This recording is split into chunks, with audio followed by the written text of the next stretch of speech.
श्री गणेशाय नमः. वक्रतुंड महाकाय सूर्यकोटी समप्रभ निर्विघ्नं कुरु मे देवो शुभकार्येषु सर्वदा. श्री पद्मपुराणे कार्तिक मास महात्म्य अध्याय 19.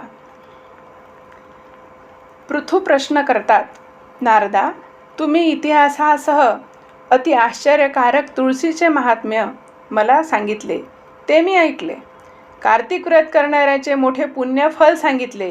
ते शुभकारक व्रत कोणी आचरण केले ते सांगा. नारद म्हणतात, पूर्वी सह्याद्रीचे प्रदेशात करवीर नगरात धर्म जाणणारा कोणी धर्मदत्त नावाचा एक ब्राह्मण राहत होता. तो नेहमी विष्णू व्रत करायचा. विष्णूचे पूजेत निमग्न असणारा, द्वादशाक्षरी वासुदेव मंत्राचा जप करणारा व अतिथींचा आदर करणारा असा होता. एकदा कार्तिक मासी पहाटे प्रहर रात्री हरिजागराकरिता श्री विष्णू मंदिरास निघाला. हरीच्या पूजेचे साहित्य घेऊन जात असताना वाटेत एक भयंकर राक्षसी येत आहे अशी पाहिली. तिच्या दाढा वाकड्या होत्या, जीभ लळलळत करीत होती, डोळे खोल गेलेले लाल होते, नग्न असून रोडकी लांब ओठाची व घरघर शब्द करणारी अशी ती होती. त्या राक्षसीला पाहून धर्मदत्त भ्याला. त्याचे हातपाय लटलट कापू लागले व भीतीने हरीचे नाम घेऊ लागला. पूजेचे साहित्य, पाण्याचे भांडे वगैरे सर्व त्याने तिला मारले. ते हरीचे नामस्मरण करून तुळशीसह उदक तिचे अंगावर फेकले. त्यामुळे तिचे सर्व पाप नाश पावले. तेव्हा तिला पूर्वजन्मीच्या कर्माचे स्मरण झाले व त्या ब्राह्मणास साष्टांग नमस्कार घालून आपली पूर्वदशा सांगू लागली.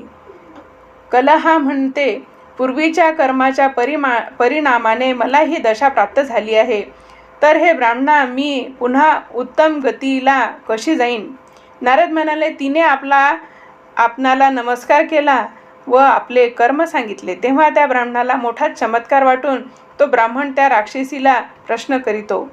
धर्मदत्ता म्हणतो, कोणत्या कर्माने ही दशा तुला प्राप्त झाली? तू कुठली व कोण? तुझे शील काय ते सर्व मला सांग. कलहा म्हणाली, हे ब्राह्मणा, सौराष्ट्र नगरामध्ये भिक्षू नावाचा एक ब्राह्मण होता.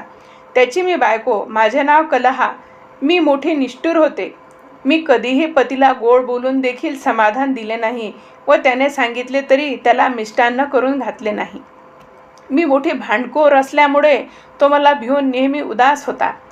तेव्हा मला कंटाळून दुसरी बायको करावी असा त्याने बेत केला. तेव्हा मी विष खाऊन प्राणत्याग केला. मग यमाच्या दूतांनी मला बांधून मारीत यमापुढे नेले.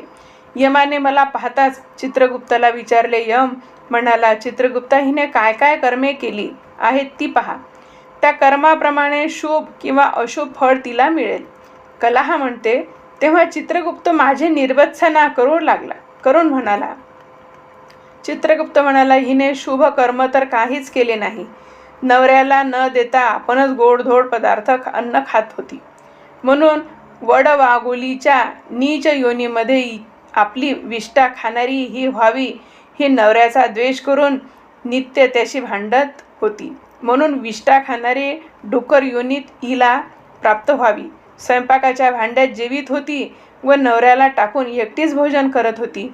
म्हणून आपलीच पिले खाणारी अशी मांजरीची योनी हिला प्राप्त व्हावी. पतीच्या उद्देशाने तिने आत्मघात केला, म्हणून अतिनिंद अशा पिशाच्या योनीत तिने राहावे. म्हणून तिला यमदूतांनी निर्जल मारवाड देशात सोडावी. तिथे तिने बहुत काळ पिशाच योनीत राहून नंतर 3 प्रकारचे अशुभ वडवाघूळ, मांजर व डुक्कर असे जन्म घ्यावे. कलहा म्हणाली, ती मी 500 वर्ष या प्रेतदेहामध्ये आहे. आपल्या कर्माने भूक व तहान यांचे पीडेने फार दुःखित अशी आहे. भूक व तहान याचे पीडेमुळे मी एका वाण्याच्या शरीरात प्रवेश केला व दक्षिण देशात कृष्णवेणीच्या संगमाला गेली. कृष्णवेणीच्या तीराला येते तितक्यात शिव व विष्णू यांच्या दूतांनी मला त्या वाण्याच्या शरीरातून जबरदस्तीने ओढून लांब टाकले. तेव्हा मी क्षुधेने पीडित असता, ब्राह्मणा, मला तुझे दर्शन झाले. तुझ्या हातातील तुळशीच्या उदकाने माझे सर्व पाप गेले. हे विपेंद्रा, आता काय करणे ते कर, म्हणजे पुढे भोगाव्या लागणाऱ्या या 3 योनी व हा प्रेतदेह यापासून माझी मुक्तता होईल. तो श्रेष्ठ ब्राह्मण असे ते कलहेचे भाषण ऐकून तिच्या कर्म पाकाच्या फलाने तिला प्राप्त झालेले दुःख पाहून विस्मित व दुःखित झाला. तिची दीनस्थिती पाहून कृपेने दया आली. त्यामुळे चित्त वृत्ती चंचल झाल्या कारणाने बराच वेळ विचार करून तो ब्राह्मण दुःखित व अंतःकरणाने बोलू लागला. इति श्री पद्मपुराणे कार्तिक मास महात्म्ये 19 संपूर्ण.